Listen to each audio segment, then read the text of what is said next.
ఓం సదాశివసమారంభాం వ్యాసశంకరమధ్యమాం అస్మదాచార్యపర్యంతాం వందే గురుపరంపరాం.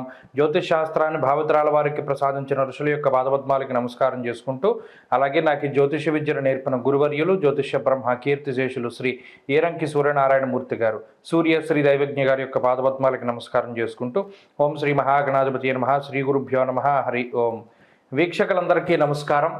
December నెల 1వ తారీఖు లగాయతు డిసెంబర్ 7వ తారీఖు వరకు ఉండేటువంటి గ్రహగతుల ఆధారంగా ద్వాదశ రాశుల వారికి ఈ వారం ఏ విధమైనటువంటి శుభాశుభ ఫలితాలు కలగబోతున్నా తెలుసుకుందాం. అందులో భాగంగా ఈ వారం ఉండేటువంటి గ్రహగతులను గమనిద్దాం. ఈ వారంలో గురుడు వక్రించి వృషభ రాశి యందు సంచారం చేస్తూ ఉండగా, కన్యా రాశి యందు కేతువు సంచారం చేస్తున్నారు. కర్కాటక రాశి యందు కుజుడు నీచ స్థానంలో సంచారం చేస్తూ ఉన్నారు.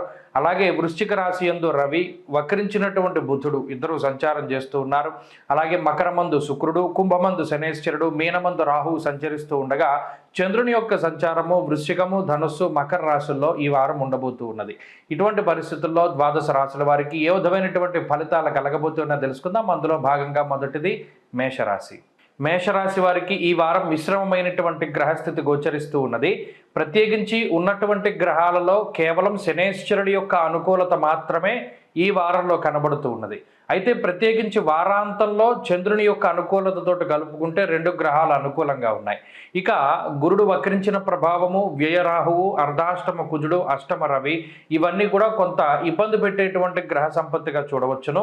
అయితే ఈ గ్రహాలు కొంత ప్రతికూలంగా ఉండడం వల్ల జీవితంలో మనం తలపెట్టినటువంటి కార్యక్రమాలు కొంత ఆలస్యంగా ముందుకు సాగుతూ ఉండడము, అలాగే కొంత ప్రశాంతత లేకపోవడము, అనుకున్నటువంటి పనులు అనుకున్నటువంటి విధానంలో ముందుకు సాగకపోవడము, అలాగే చిన్నపాటి మాట పట్టింపులు, మనస్పర్ధలు, కొంత చికాకుతోటి జీవితం ముందుకు సాగుతూ ఉంటుంది. అంతేకాక ఇక ఆర్థిక సంబంధమైనటువంటి వ్యవహారాలను చూస్తే దుర్దోష శత్రు సంవాద గమనం వ్యధ. ప్రత్యేకించి ఏ పని కోసమైతే మీరు కష్టపడుతూ మీ సమయాన్ని, మీ శక్తిని, మీ ధనాన్ని ఉపయోగిస్తూ ఉంటారో ఆ పని వాయిదా పడుతూ ఉండడము, లేకపోతే మళ్ళీ ఆ పని చేయవలసి రావడం లాంటి పరిస్థితులు ఈ వారం ప్రత్యేకించి కనబడుతూ ఉన్నాయి. అలాగే కొంత ధనం అనవసరమైనటువంటి విషయాలకి ఖర్చు పెట్టేటువంటి విధంగా ఈ గ్రహస్థితి సూచిస్తూ ఉన్నది. అంతేకాకుండా ఈ వారంలో ఉండేటువంటి గ్రహస్థితి వల్లనే స్థానచలనాదులు కలగడానికి అవకాశం ఉంటుంది. అనగా ఒక ప్రాంతాన్ని వదిలిపెట్టి వేరే ప్రాంతానికి వెళ్ళేటువంటి పరిస్థితులు, ఉద్యోగ వ్యాపారాల రీత్యా కొంత స్థానచలనం కలిగేటువంటి అవకాశాలు గోచరిస్తూ ఉన్నాయి. ఇక ఈ రాశి వారికి ప్రత్యేకంగా అర్ధాష్టమ కుజుని యొక్క స్థితిగతుల వల్ల కుటుంబ సంబంధమైనటువంటి వ్యవహారాల్లో కొంత ఇబ్బందులు కనబడుతూ ఉన్నాయి. అంటే మీరు తీసుకున్నటువంటి నిర్ణయాలను కుటుంబ సభ్యులు వ్యతిరేకించడం, లేదా కుటుంబ సభ్యులు మీరు కలిసి ఏదైనా ఒక తీర్థయాత్ర లేదా ఒక విహారయాత్ర వేసుకుంటే ఆ పనులు అవన్నీ కూడా వాయిదా పడుతూ ఉండడం, ఏదైనా ఒక చిన్న ఫ్యామిలీ ట్రిప్ లాంటిది ఏమైనా వేసుకుంటే అవన్నీ వాయిదా పడుతూ ఉండడం, ఏదైనా ఒక ఫ్యామిలీ ఫంక్షన్ అనుకుంటే అది కొంత వాయిదా పడుతూ ఉండడం, లేదా ఆ ఫంక్షన్లో కొంత ఇబ్బందికరమైనటువంటి పరిస్థితులు ఏర్పడడం ఇత్యాది విషయాలతోటి కొంత చికాకు వాతావరణం ఈ వారం ప్రస్ఫుటంగా కనబడుతూ ఉన్నది.